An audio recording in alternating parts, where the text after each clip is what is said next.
அனைவருக்கும் வணக்கம்.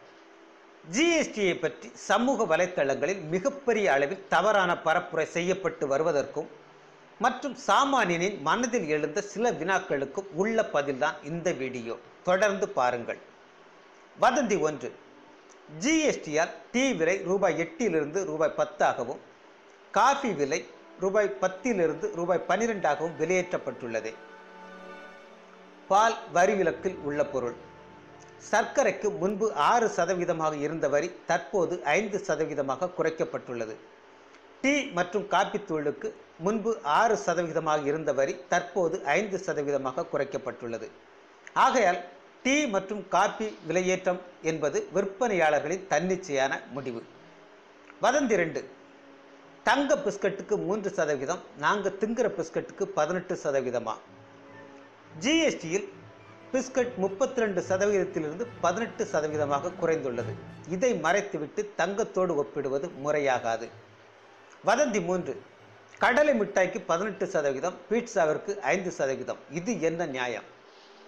கடலை மிட்டாய் குடிசை தொழிலாகவும் சிறு குறு நிறுவனங்களால் மட்டுமே உற்பத்தி செய்யப்படுகிறது.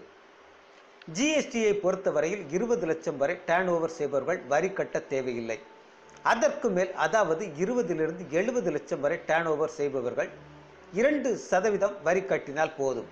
ஆக பெரும்பான்மையான அனைத்து சிறு குறு தொழில்களும் 20 லட்சத்துக்கு உள்ளேதான் இருக்கும். இவர்கள் ஜிஎஸ்டியில் வரி செலுத்த தேவையில்லை. ஒருவேளை அவர்களின் டர்ன் ஓவர் 20 70 லட்சமாக இருந்தால் அவர்கள் 2% வரி செலுத்தினால் மட்டுமே போதுமானது. வதந்தி 4.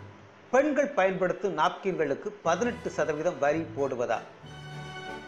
பெரும்பாலும் சுய உதவி குழுக்கள் தான் இந்த உற்பத்தியில் ஈடுபட்டுள்ளனர். அத்தோடு மட்டுமில்லாமல் சிறு குறு தொழிலாகவும் செய்யப்படுகிறது.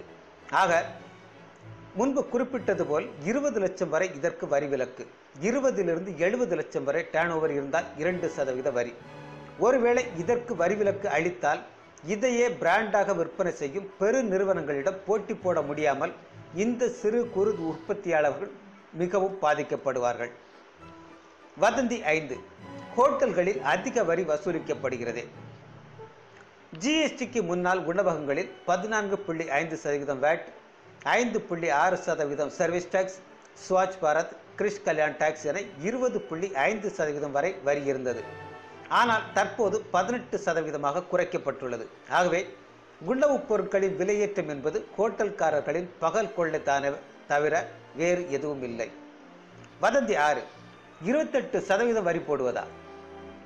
ஜிஎஸ்டியில் 81% பொருட்கள் 18% வரிக்குள் வந்துவிடும். அத்தியாவசியத்தை தாண்டி சொகுசு என்ற வரையறையின் எல்லையை நெருங்கும் போதுதான் 28% வரி வசூலிக்கப்படும். அதாவது நட்சத்திர விடுதியில் தங்க ஒரு நாளைக்கு ரூபாய் 7500க்கு மேல் முன்பதிவு செய்வது, மேக்கப் ஐட்டம்ஸ், வாசனை திரவியங்கள், ஃபேஸ் கிரீம்ஸ், ஃப்ரிட்ஜ் போன்ற பொருட்கள் இந்த வரிக்குள் அடங்கும். வதந்தி 7. பார்த்தீங்களா, குடிக்கிற தண்ணிக்கு கூட வரி போட்டுட்டார் மோடி. தண்ணீர் விற்பனை ஒரு முறைசாரா தொழில். முறையான பதிவு இப்போது வரை இல்லை. ஒருவேளை இருந்தாலும் விற்கும் எல்லா கேனுக்கும் வரி கட்ட மாட்டார்கள். ஒரு 10% கேனுக்குத்தான் வரி கட்டுவார்கள். அப்புறமே எல்லோருக்கும் விலையேற்றுகிறார்கள் என்றால் ஜிஎஸ்டியின் பெயர் சொல்லி பொருட்களின் விலையை ஏற்றி கொள்ளையடிக்கிறார்கள் என்பதை தவிர வேறு எதுவும் இல்லை. குடி தண்ணீர் விஷயத்தில் இன்னொன்றையும் நாம் கவனிக்க வேண்டும். குடி தண்ணீருக்குத்தான் வரி இல்லையே தவிர பிளாஸ்டிக்கு வரி உண்டு. எனவே நீங்கள் பிளாஸ்டிக் பாட்டிலாகவோ கேனாகவோ வாங்கினால் அந்த பிளாஸ்டிக் பொருளுக்கு மட்டும் உரிய வரியை நீங்கள் செலுத்தியாக வேண்டும். நீங்களே பாத்திரம் கொண்டு போய் வாங்கினால் வரி கிடையாது. வதந்தி 8. எதை தாண்டா வரி இல்லாமல் கொடுப்பீங்க? அத்தியாவசிய பொருட்களான அரிசி, கோதுமை, தானியங்கள், பழங்கள், காய்கறிகள், பால் போன்றவைகளுக்கு வரி விலக்கு அளிக்கப்பட்டுள்ளது. வதந்தி 9. பெட்ரோல் மற்றும் டீசல், மது ஆகியவை ஏன் ஜிஎஸ்டியில் வரவில்லை? இதுதான் பல மாநிலங்களின் முக்கியமான மற்றும் முதன்மையான வருமானம்.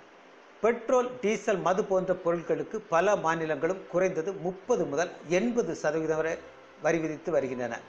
இதனால் பெட்ரோல், டீசல், மது இவற்றை ஜிஎஸ்டி வரி வரம்புக்குள் கொண்டு வந்தால் மாநில அரசின் வருமானம் படு மோசமாக ஆகிவிடும். காரணம், ஜிஎஸ்டியில் உச்சக்கட்ட வரி என்பது 28% தான். இதனால் ஜிஎஸ்டிக்கு எதிர்ப்பு தெரிவித்து கையெழுத்து போட மாநில நிதியமைச்சர்கள் மறுத்துவிட்டார்கள். இதன் பிறகு ஜிஎஸ்டி பட்டியலில் இருந்து பெட்ரோல், டீசல், மது போன்ற பொருட்களை நீக்கிய மத்திய அரசு சம்மதித்த பிறகே ஜிஎஸ்டிக்கு அனைத்து மாநிலங்களின் நிதியமைச்சர்களும் கையெழுத்திட்டு இப்போது ஜிஎஸ்டி அமலுக்கு வந்துள்ளது. பெட்ரோல், டீசலுக்கு மத்திய அரசு 9% மட்டுமே வரி விதித்துள்ளது. ஆனால் தமிழ்நாடு அரசு பெட்ரோலுக்கு 38%, மதுவிற்கு சுமார் 60% வரி விதிப்பில் இருந்து வருகிறது.